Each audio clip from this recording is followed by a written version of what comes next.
വെറുതെ. കാവുങ്കല വേലായതിനെ അണലി കടിച്ചു, ഉടനെ പോയേ പറ്റൂ. അണലിയല്ല രാജവമ്പാല കടിച്ചാലും എനിക്ക് പ്രശ്നമല്ല. അച്ഛൻ പോയ കാര്യം പറ, ഞാനിവിടെ കിടന്ന് തീ തിന്ന. കുറച്ചുകൂടെ തീ തിന്നുക, എന്നിട്ട് അതിന്റെ കൂടെ കുറച്ച് മണ്ണോടെ കഴിച്ചോളൂ. ഒന്ന് ആളി പടരട്ടെ, എന്നാൽ അതിന്റെ ബുദ്ധി ഒന്ന് ഉണരൂ. ഇല്ല, എനിക്ക് വിവരം അറിയണം. അറിയാനൊന്നും ഇല്ല. നാട്ടിൽ തെന്നിടക്കുന്ന പട്ടിക്ക് കൊടുത്താലും അവിടെ നിനക്ക് കെട്ടിച്ചു തരില്ലാന്ന് പോരെ. ഇല്ല, ഇത് അച്ഛനും അമ്മാവനും ചേർന്ന് നടത്തിയ ഏതോ ഒരു ഗൂഢാലോചനയുടെ ഫലമാണ്. ഇന്ദുലേഖ ഞാനും ഇത് സമ്മതിക്കുന്ന പ്രശ്നമേ ഇല്ല. ചിലക്കരുത്, കൊന്നുകളെ ഞാൻ. നിനക്ക് വേണ്ടി വക്കാലത്ത് പറയാൻ പോയിട്ട് നാണം കെട്ടിട്ടാ ഞാൻ ഇറങ്ങിപ്പോകുന്നത്. എന്ത് കണ്ടിട്ടാടാ ഒരു അച്ഛൻ തന്റെ മകളെ നിന്നെ പോലെ ഒരുത്തനോട് പറഞ്ഞു വിടുന്നത്? പഠിപ്പും മറുതയും കണ്ടിട്ടോ, പണവും പ്രതാപം കണ്ടിട്ടോ, അതോ ചവന്തരിയും കണ്ടിട്ടോ? 8ാം ക്ലാസ് തോറ്റ ദിവസം പോലെ ഞാൻ നിനക്ക് പറഞ്ഞിരുന്ന അഷ്ടാംഗ ഹൃദയവും സഹസ്രയോഗവും പഠിച്ചോ? ഒരക്ഷരമെങ്കിലും. കാരപ്പൻ ഒരു കഷായം എഴുതാൻ അറിയോ നിനക്ക്? ഒരെണ്ണ കാച്ചി തളിക്കുമ്പോ ശരിയായിട്ട് അടുപ്പിൽ ഊതാൻ അറിയോ നിനക്ക്? എന്താണ് നിന്റെ യോഗ്യത? പാടുവിട്ടിക്കഴുതേ. പിടിച്ചോളോ, വരിക.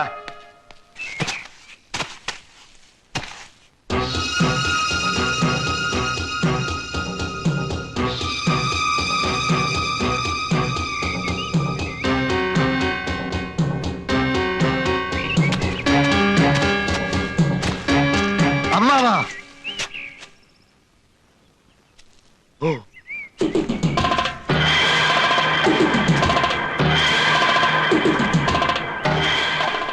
കുഞ്ഞീഷ, കൊല്ലും ഞാൻ, കൊന്ന് കൊല വിളിക്കും. പിടിക്കടാ ഇവനെ.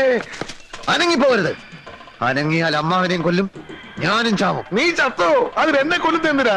ഒരു തെണ്ടി പട്ടിക്ക് കൊടുത്താലും എനിക്ക് എന്റെ ഇന്ദുവിനെ തരില്ല എന്നല്ലേ? വേണ്ട, എനിക്കവളെ വേണ്ട. എനിക്ക് അമ്മാവന്റെ ചോര മതി, ചൂട് ചോര. കുഞ്ഞീഷ, നീ ആ കത്തി താഴെയിട്. അത് ശരീരത്തെ കൊണ്ടാ മുറിയും. മുറിഞ്ഞ ചോര വരും. വരണം, ചോര മാത്രല്ല കൊടലുമാലയും വരണം. അരുത് കുഞ്ഞീഷ, അബദ്ധങ്ങളൊന്നും കാണിക്കരുത്. നീ ഞാനും ഒരു ചോരയാ. ഞാൻ നിന്റെ അമ്മാവനാ, വെറും അമ്മാവനല്ല. രാപകലില്ലാതെ തോളത്ത് കയറ്റി അമ്പിളിമാമനെ കാണിച്ച് വാവോ വാവോ എന്ന് പറഞ്ഞ് താരാട്ട് പാടി അടുത്ത് കാലത്ത് ഉറക്കിയത് ആരാടാ? മറ്റാരുമല്ല, ഈ അമ്മാവനാ. നിനക്കറിയാൻ മേലെങ്കിൽ നീ നിന്റെ അമ്മയോട് പോയി ചോദിക്കടാ. അങ്ങനെയുള്ള ഈ അമ്മാവനെ നിനക്ക് കൊല്ലാൻ പറ്റുമെങ്കിൽ നീ കൊല്ല്. എന്താ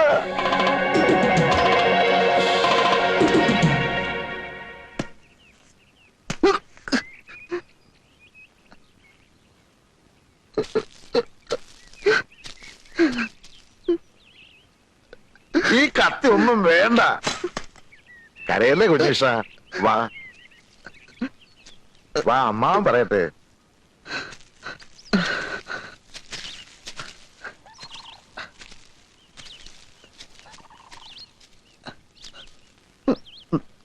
നിനക്കെന്താ ഭ്രാന്ത് പിടിച്ചോ കുഞ്ഞീഷ? ഭ്രാന്തൻ കുമാരന്റെ അളിയനാവാൻ പോകുന്ന ആൾക്കും ഇത്തിരി ഭ്രാന്തുണ്ടാവുന്നതല്ലേ നല്ലത്? കുഞ്ഞീഷ, നമ്മളൊരു വിത്തുമാകുന്നു, വളമിടുന്നു, വെള്ളമൊഴിക്കുന്നു, അത് ചെടിയാകുന്നു, ദാ ഇതുപോലൊരു മരമാകുന്നു. ഒടുവിൽ പൂക്കുന്നു, കായ്ക്കുന്നു, കായ പഴുക്കുന്നു.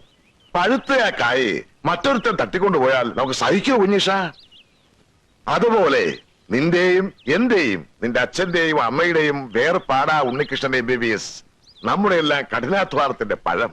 ആ പഴം വേറെ ഏതോ ഒരു തറവാട്ടുകാർക്ക് കൊത്തിപ്പറിക്കാൻ കൊടുക്കണോ കുഞ്ഞീഷ? അതൊഴിവാക്കാൻ വേണ്ടിയാണ് ഇന്ദുവിനെ ഉണ്ണീഷൻ തന്നെ കെട്ടണമെന്ന് ഞാൻ പറയുന്നത്. ഇത്രയും നല്ലൊരു ഉദ്ദേശം അമ്മാവന്റെ മനസ്സിലുണ്ടായിരുന്നെന്ന് ഞാൻ അറിഞ്ഞിരുന്നില്ല. പക്ഷെ അമ്മാവനൊരു കാര്യം മറന്നു. അതേത് കാര്യം? അത് എനിക്ക് പഠിപ്പും വിവരമില്ലല്ലോ. അതുകൊണ്ട് തന്നെ നല്ലൊരു തറവാട്ടുന്ന ഒരു പെണ്ണിനെ കിട്ടാൻ വലിയ പ്രയാസ. അഥവാ കിട്ടിയാൽ തന്നെ വേലയും കൂലിയില്ലാത്ത എന്നെ അവർ ബഹുമാനിക്കൂ. അവരുടെ പറമ്പ് കിളച്ചും അവരുടെ അടുക്കളയിൽ പണി ചെയ്തും ഇനിയുള്ള കാലം ഞാൻ ജീവിക്കേണ്ടി വരും. തെക്കേടത്ത് ശിവശങ്കരൻ നായരുടെ അനന്തരവൻ ഏതോ ഒരു തറവാടിന്റെ പിന്നാമ്പുറത്ത് വിടുവേല ചെയ്യുന്നു എന്ന് വന്നാൽ ആർക്കാ അതിന്റെ കേട്? അമ്മാവന് പിന്നെ നാട്ടിൽ തലയുയർത്തി നടക്കാൻ പറ്റുമോ? ആ ഒറ്റ കാരണം കൊണ്ടാണ് ഇന്ദുവിനെ ഞാൻ തന്നെ കെട്ടാമെന്ന് ഞാൻ തീരുമാനിച്ചത്. നീ പറയുന്ന ന്യായമൊക്കെ എനിക്ക് ഇഷ്ടപ്പെട്ടു. ഒരു കാര്യത്തിനെ എനിക്ക് അഭിപ്രായ വ്യത്യാസമുള്ളൂ. ഇത്രയും കാലം അച്ഛന്റെ കൂടെ വൈദ്യം പഠിച്ചിട്ട് ഒരു രോഗിയെങ്കിലും നീ ചികിത്സിച്ചോ? ആ വകുപ്പില് ഒരു 5 റുപ്യെങ്കിലും നീ സമ്പാദിച്ചോ? ഇനി ഞാൻ തുറന്നു പറയാം, വെമ്പടി കയ്യിലുള്ളവന് മാത്രമേ എന്റെ മോളെ ഞാൻ കെട്ടിച്ചു കൊടുക്കൂ. മനസ്സിലായോ?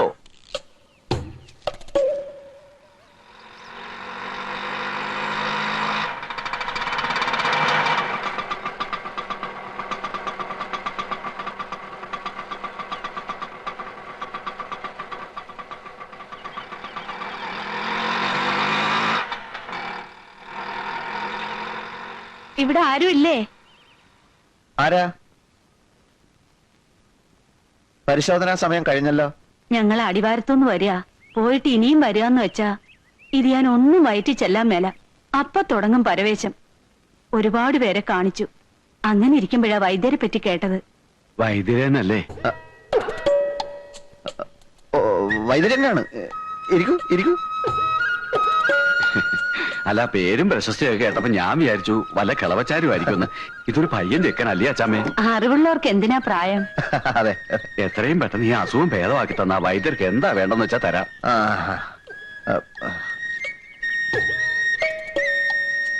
നാക്ക് നോട്ടു.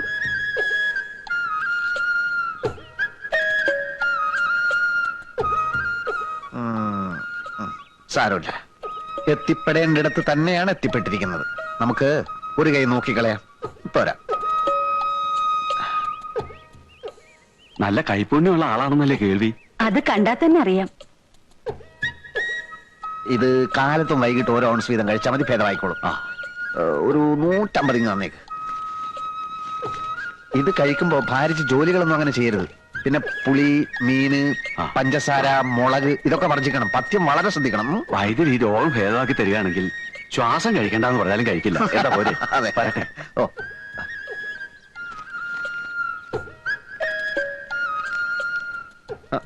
അച്ഛനെ കാണാൻ വന്നവരാ പോയത്? അല്ലല്ലല്ല, മകനെ കാണാൻ വന്നവരാ. രോഗിയെ പരിശോധിച്ചു, രോഗവും പിടികിട്ടി. ചില പ്രത്യേക ചേരുവകളൊക്കെ ചേർത്ത് മരുന്നും കൊടുത്തു. 150 രൂപയും വാങ്ങിച്ചു. ഇതൊക്കെ എനിക്കും സാധിക്കും കേട്ടോ അമ്മേ. എന്റെ ദൈവമേ.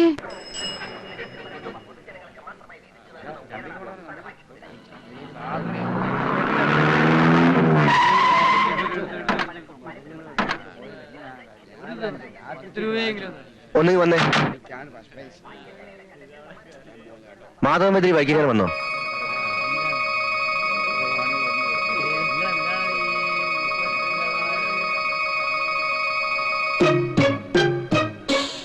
ഈ ഭൂമിയുടെ ഏതറ്റത്തുണ്ടെങ്കിലും ആ കൈവറവനെ ഞങ്ങൾ പോക്കും. വണ്ടി കയറോ. വൈദ്യർക്ക് അങ്ങനെ ഒരു അബദ്ധം പറ്റുമോ? ഇക്കണ്ട കാലത്തിനിടയ്ക്ക് എത്രയെത്ര സൂക്കേടാ വൈദ്യര് മാറ്റിയത്. ഇതിപ്പോ മരുന്ന് മാറിക്കൊടുത്തു എന്നൊക്കെ പറയുമ്പോ ഏത് ദേവേന്ദ്രനും പറ്റൂലോ അബദ്ധം.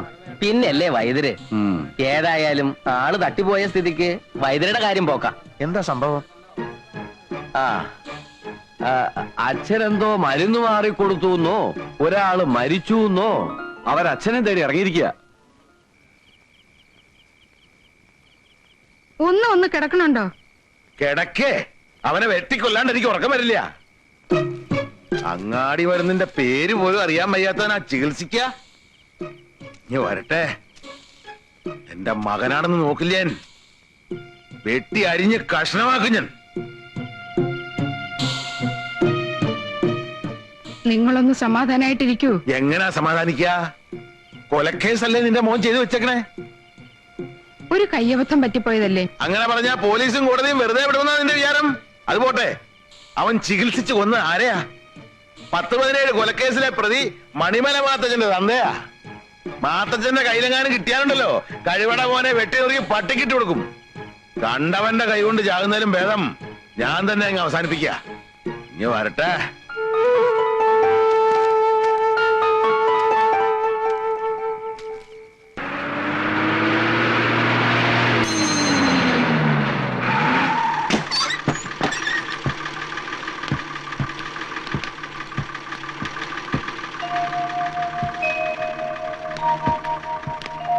കുഞ്ഞികൃഷ്ണനെ കുറിച്ച് എന്തെങ്കിലും വിവരം കിട്ടിയോ? ഇല്ല, പോലീസിൽ പരാതി കൊടുത്തിട്ടുണ്ട്. പിന്നെ ഉണ്ണിയും പട്ടണത്തിലൊക്കെ അന്വേഷിക്കുന്നുണ്ട്. പത്രത്തില് കാണാനില്ല എന്നൊരു വാർത്ത കൊടുത്താൽ നന്നായിരിക്കും. ആ മാത്തച്ഛന്റെ ആൾക്കാർ തട്ടിക്കൊണ്ടുപോയതായിരിക്കും. അല്ലാതെ എവിടെ പോവാനാ? ആ കിളവൻ ചത്തിട്ടില്ലാത്ത സ്ഥിതിക്ക് മാത്തച്ഛനെ വിട്ടുകൂടെ? ഇടത്തെ കൈന്റെ സ്വാധീനം നഷ്ടപ്പെട്ടു എന്നല്ലാതെ പേടിച്ച പോലൊന്നും സംഭവിച്ചില്ലല്ലോ. ഇനിയിപ്പൊ കൈ കുഴഞ്ഞു പോയതിന്റെ പേരിൽ കുഞ്ഞീഷ്ണനെ അവരെന്തെങ്കിലും ചെയ്തു എന്നാണ് എന്റെ സംശയം.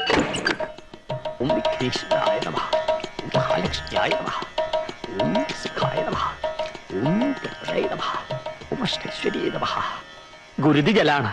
സർവപാപങ്ങളും സർവരോഗങ്ങളും വിട്ടകലും. തിരുമേനി, ഇതെന്താ ഏർപ്പാട്? ഓം തത് സവിതുർവരണ്യം ഭഗവദേവസ്യ ധീമഹി ധിയോ യോ ന പ്രചോദയാ. എന്നുവെച്ചാൽ പഞ്ചഭൂതാത്മകമാകുന്ന നമ്മുടെ ശരീരത്തിൽ വാതപിത്ത കഫം എന്നീ ത്രിദോഷങ്ങൾ കൊണ്ടുണ്ടാകുന്ന രോഗങ്ങളെ സിദ്ധ ചികിത്സാ പ്രകാരം സമൂലം ഉന്മൂലനം ചെയ്യുക എന്ന ഉദ്ദേശത്തോടെയാണ് ഞങ്ങളുടെ ഈ ആശ്രമം തുടങ്ങിയിട്ടുള്ളത്. സ്വാമി ബ്രഹ്മശ്രീ പരമാനന്ദ ഗുരുവിന്റെ പ്രഥമ ശിഷ്യനും സിദ്ധ ചികിത്സാ മാന്ത്രികനുമായ സ്വാമി കുഞ്ഞികൃഷ്ണാനന്ദയാണ് ഇവിടുത്തെ കർമ്മയോഗി. ഓരോ രോഗപീഠകളാൽ കഷ്ടപ്പെടുന്നവർക്ക് ഇതൊരു ശാന്തി കേന്ദ്രമായിരിക്കും. ഓം സർവരോഗ സംഹാര കേന്ദ്രേ നമഃ.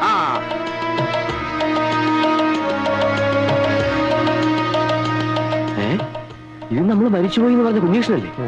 കുഞ്ഞുഷ്ണൻ ജീവനോടെ തിരിച്ചു വന്ന കാര്യം അറിഞ്ഞില്ലേ? ഇല്ല. അതിന് ഇവൻ എവിടുന്ന് വൈദ്യം പഠിച്ചു? ആർക്കറിയാം. സർവമംഗളാനി എല്ലാം പരിത്യജിച്ചു. ഗുരുവേ നമഃ. എങ്ങനെയോ ഗുരുസന്നിധിയിൽ എത്തിപ്പെട്ടു. ഗുരുവേ നമഃ. രോഗപീഠകളെ കുറിച്ച് അറിഞ്ഞു. ഗുരുവേ നമഃ. ആർത്തന്റെ കണ്ണീരൊപ്പാനാവട്ടെ ശിഷ്ടജന്മം എന്ന് നിശ്ചയിച്ചു. ഗുരുവേ നമഃ. അത്ര തന്നെ. ഗുരുവേ നമഃ. മാർഗേ, നിങ്ങളുടെ തട്ടിപ്പ് തരയൊന്നും എന്റെ വീടിന് മുമ്പ് വെച്ച് വേണ്ട.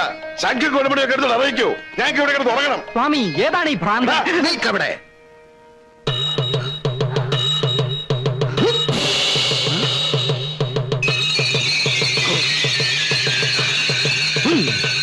ഓം ഹ്രീം ക്ലീം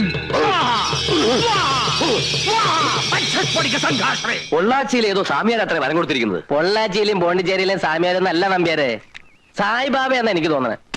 വിഭൂതിനെ പിടിച്ചെടുത്തത്. അതെന്തിനാ പറയണ ചങ്ങാതി? കാൽ കാശിന് വകയില്ലാതെ തെക്ക് വടക്ക് നടന്നോനാ മനുഷ്യന്റെ ഓരോ സിദ്ധികളെ. ഇത് സിദ്ധിയും ബുദ്ധിയൊന്നും അല്ലല്ലോ ചങ്ങാതി. ഓരോ മനുഷ്യനിലും അന്തർലീനമായ ഓരോ കഴിവുകളുണ്ട്. അല്പം മനസ്സ് വെച്ച് പ്രാക്ടീസ് ചെയ്താൽ നമുക്കും ചെയ്യാവുന്നതേ ഉള്ളൂ ഇതൊക്കെ. എന്നാ നീ പ്രാക്ടീസ് ചെയ്ത് ഇത്തിരി ഭസ്മം എടുക്ക്. പോട്ടെ, ഒരു ദിനേശ് പേടി എടുക്ക്. വേണമെങ്കിൽ എടുക്കും. ഒന്ന് പോടോ.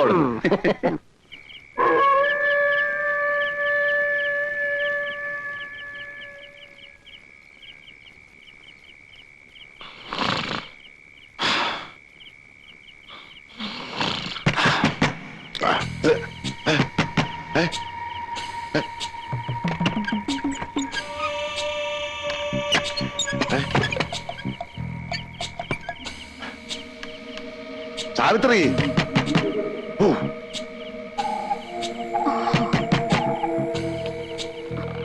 ആരാ? എന്താ?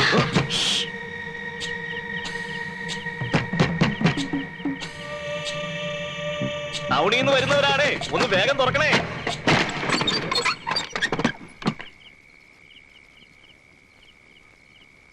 ആരാ?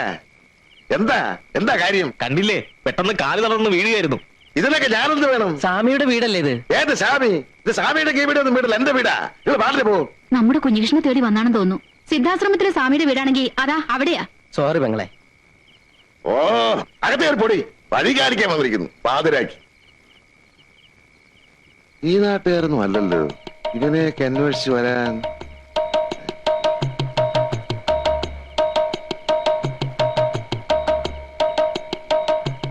മരിച്ചുപോയി. ആളല്ല, ആളിന്റെ കാലുകൾ മരിച്ചുപോയി. ചികിത്സാ മുറിയിലേക്ക് കൊണ്ടുവരുക. വന്നോളൂ. കാലെ പിടിക്കൂ, കയ്യെ പിടിക്കൂ, പൊക്കൂ.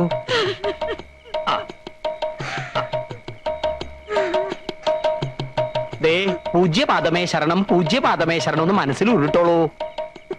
പൂജ്യപാദമേ ശരണം, പൂജ്യപാദമേ ശരണം, പൂജ്യപാദമേ ശരണം, പൂജ്യപാദമേ ശരണം. വന്നോളൂ.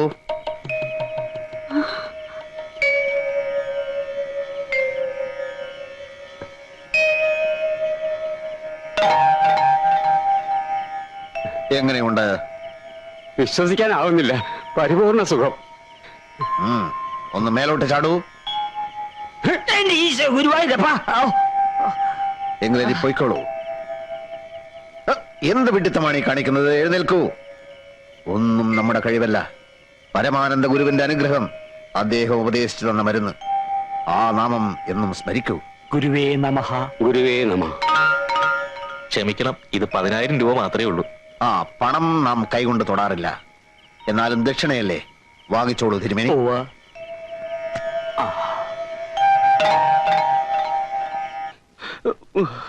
ഒന്നുമില്ല, ഇപ്പൊ മാറ്റിത്തരാം. സുമാര, ഒരു ഗ്ലാസ് വെള്ളം എടുത്തേ.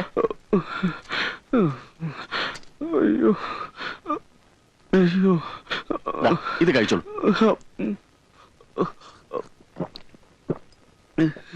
ഒരു 10 മിനിറ്റ് പുറത്തിരുന്നോളൂ. വേദന മാറിയിട്ട് പോയാൽ മതി. സുമാര, അടുത്ത ആളോട് വരാൻ പറയും.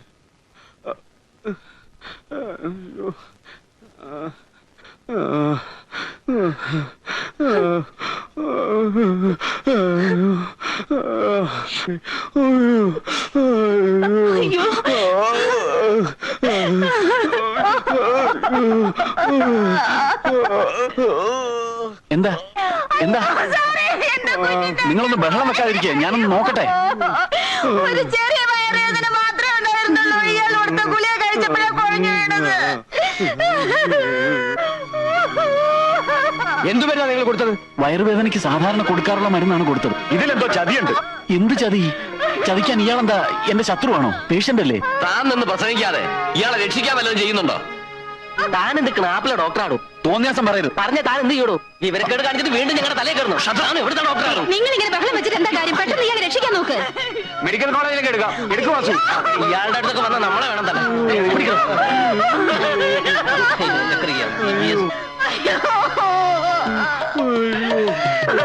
എന്താ നിക്കൂ എന്താ പറ്റിയേ?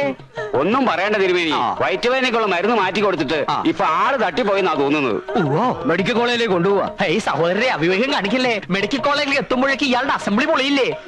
സിദ്ധാശ്രമത്തിലേക്ക് കെട്ടിയെടുക്കൂ, ഗുരു ഉണ്ടല്ലോ അവിടെ. അങ്ങോട്ട് കൊണ്ടുപോവാ. ഈ യുക്തിവാദികളൊക്കെ ഉണ്ടല്ലോ തെരഞ്ഞു പിടിച്ച് തല്ലുകയാ വേണ്ടത്.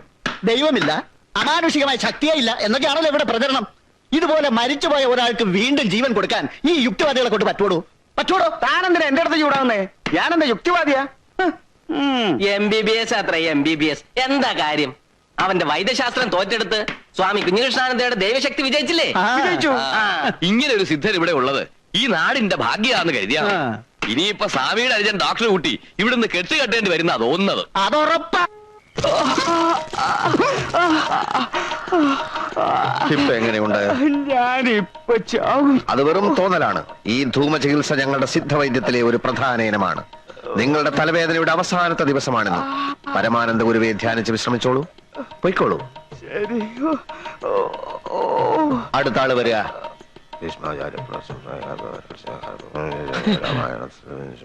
ഈശോയെ,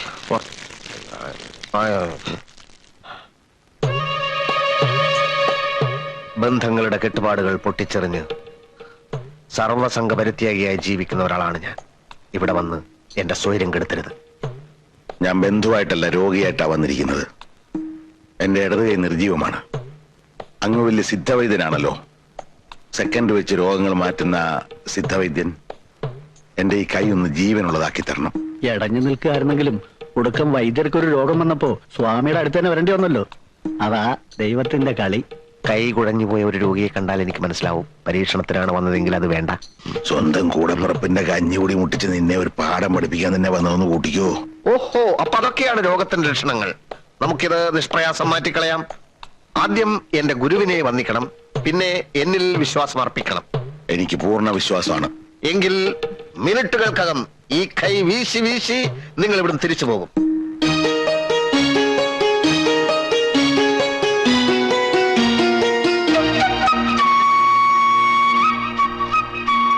ഇതൊരു പ്രത്യേകതരം രോഗമായതുകൊണ്ട് ഒരു പ്രത്യേകതരം മരുന്ന് തന്നെയാണ് ഞാൻ പ്രയോഗിക്കാൻ പോകുന്നത്. തിരുമേനി, എന്ത് മരുന്നാണാവോ? താങ്കളുടെ അറിവിൽപ്പെടാത്ത എത്രയോ പച്ചമരുന്നുകൾ നമ്മുടെ സഹ്യാദ്രി സാനുക്കളിൽ ഇല്ല എന്നുണ്ടോ? ബ്രഹ്മർഷി പരമാനന്ദ ഗുരുവെ മനസ്സിൽ ധ്യാനിച്ചുകൊണ്ട് കാള കാടി കുടിക്കണ മാതിരി ഒറ്റ വലിക്ക് അങ്ങോട്ട് കുടിച്ചോളൂ. ഇതെന്താണെന്ന് പറഞ്ഞില്ല. അതൊരു രോഗി അറിയേണ്ട കാര്യമല്ല, വിശ്വാസമാണ് പ്രധാനം. പിന്നെ താങ്കൾ ഒരു വൈദ്യൻ കൂടി ആയതുകൊണ്ട് ഞാൻ സത്യം പറയാം. ഇത് ഉമ്മത്തിൻ കായ അരച്ച് കലക്കിയതാണ്. എടാ ദ്രോഹി, ഇരിക്കാനാ പറഞ്ഞത്. ഇവിടെ എന്റെ നിയമമാണ്. മരുന്ന് കുടിക്കൂ. ഉമ്മത്തുംകായ അരച്ച് കലക്കി കുടിച്ചാൽ ചത്തുപോകുന്ന ആർക്കാണ് അറിഞ്ഞുകൂടാത്തത്? ഉമ്മത്തിൻകായ വിഷമാണെന്ന് എല്ലാവർക്കും അറിയൂ. പക്ഷെ ഈ പ്രത്യേക വാതരോഗത്തിന് ഉമ്മത്തിൻകായ ഔഷധത്തിന്റെ ഫലം ചെയ്യുന്ന പലർക്കും അറിയില്ല. ഓഹോ, എന്നാ തിരുമേനി ഇതിന്നൊരു കവളം കൊണ്ട് കുടിക്കുക. എന്നിട്ട് ഞാൻ കുടിച്ചോളാം. വാതരോഗമില്ലാത്തയാൾ ഇത് കുടിച്ചാൽ അപ്പ തട്ടിപ്പോവും. താങ്കൾക്ക് വാതരോഗമുണ്ടല്ലോ, അതുകൊണ്ട് ധൈര്യമായി കുടിച്ചോളൂ. കഴിക്കൂ.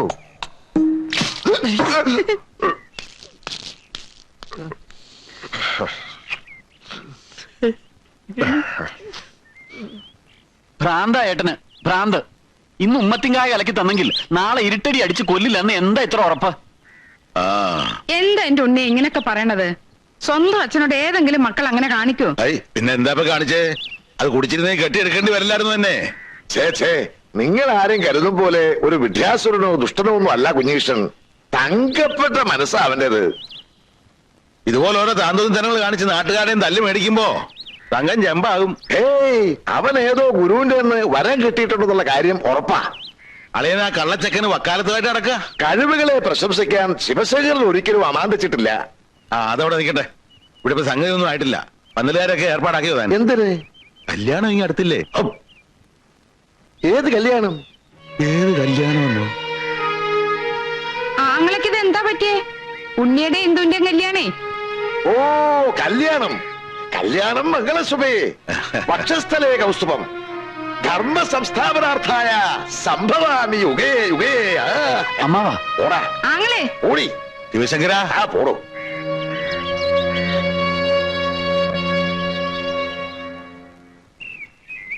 എന്റെ കർത്താവ് ഇതൊരു മെനക്കെട്ട ജോലിയാണല്ലോ.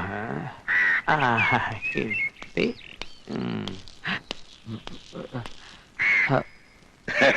നേരത്തെ തന്നെ ചോദിക്കണമെന്നുണ്ടായിരുന്നു. നമ്മൾ തമ്മിൽ ഇതിനുമുമ്പ് കണ്ടിട്ടുണ്ടോ? നല്ല മുഖരിഞ്ഞു തോന്നുന്നു. എന്റെ അപ്പൻ നമ്പൂതിരി ഒരു സ്ത്രീലമ്പടനായിരുന്നു. ചിലപ്പോ അദ്ദേഹം താങ്കളുടെ ആ വഴിക്കൊക്കെ വന്നിട്ടാവണം. എനിക്കും അപ്പനും ഒരേ ഛായ. ചാക്കോ, ഏത് ആ മുറിയുടെ മൂലയിലുണ്ടായിരുന്ന ചാക്കോ? അതിൽ തുളസിയിലായിട്ട് വെച്ചിരിക്ക. അതെ ആ ചാക്കോ തന്നെ. ആ സ്വാമി, ഒരു മഹാരോഗി നേരം തെറ്റി കാണാൻ വന്നിരിക്കണു. അയാളോട് പരിശോധന സമയത്ത് വരാൻ പറയൂ. കുഞ്ഞീഷ, കഴിഞ്ഞതൊക്കെ മറക്കണം. ഒന്നുമില്ലേലും ഞാൻ നിന്റെ അമ്മാവനല്ലേ? സർവസംഘ പരിത്യാഗിയായ നമുക്ക് അമ്മാവനില്ല, അമ്മായിയില്ല, അമ്മയില്ല, അച്ഛനില്ല. ഒടുവിൽ പറഞ്ഞത് ശരിക്കും സത്യമാണോ സ്വാമി? ഒന്ന് മാത്രം എനിക്ക് അറിഞ്ഞാ മതി. നിനക്ക് ഇപ്പോഴും ഇന്ദുവിനെ ഇഷ്ടല്ലേ? ഹേയ്, വന്ന കാര്യം വളച്ചു കെട്ടില്ലാണ്ട് പറഞ്ഞു തൊലയ്ക്ക് മനുഷ്യ. ഇന്ദുവിനെ നീ കല്യാണം കഴിക്കണം കുഞ്ഞീഷ. എനിക്കതിനുള്ള യോഗ്യതയുണ്ടോ? ഉണ്ട് കുഞ്ഞീഷ, നിനക്കേ അതിനുള്ള യോഗ്യതയുള്ളൂ. എന്റെ അനുജൻ ഉണ്ണികൃഷ്ണന് എന്നാണ് ആ യോഗ്യത നഷ്ടപ്പെട്ടത്? എന്തിനാ കുഞ്ഞീഷ എഴുതാപ്പുറം വായിക്കണത്? ആ കഥ കഴിഞ്ഞു എന്ന് വിചാരിച്ചോളൂ. വിചാരിക്കാൻ ബുദ്ധിമുട്ടുണ്ട്. നിങ്ങളൊക്കെ ചേർന്നൊരു വിത്തുപാകുന്നു, അതിന് വെള്ളമൊഴിക്കുന്നു, വളമിടുന്നു. അങ്ങനെ അത് ചെടിയാകുന്നു, മരമാകുന്നു. ആ മരം കായ്ക്കുന്നു, കായ പഴുക്കുന്നു. അതുപോലെ നിങ്ങളുടെയൊക്കെ അധ്വാനത്തിന്റെ പഴമല്ലേ ഉണ്ണികൃഷ്ണൻ? ആ പഴം ഏതോ കാക്കകൾക്കും പട്ടികൾക്കും എറിഞ്ഞു കൊടുത്തിട്ട് ഇപ്പൊ നാണമില്ലാതെ എന്റെ മുമ്പിൽ വന്ന് മൂങ്ങുകയാണല്ലേ? ഭർത്തിയില് കൈപ്പിഴ ജന്മസിദ്ധമാണല്ലോ കുഞ്ഞീഷ്ണ. കൈപ്പിഴകളെ പറ്റിപ്പോയി, ഒരുപാട് അബദ്ധങ്ങളിൽ ചെന്ന് ചാടിപ്പോയി. മറക്കണം, പൊറുക്കണം. ഈ അമ്മാവനെ നീ ഒന്ന് സഹായിക്കണം. എന്റെ മകൾക്ക് നീ അല്ലാതെ ആരുമില്ല കുഞ്ഞീഷ്ണ.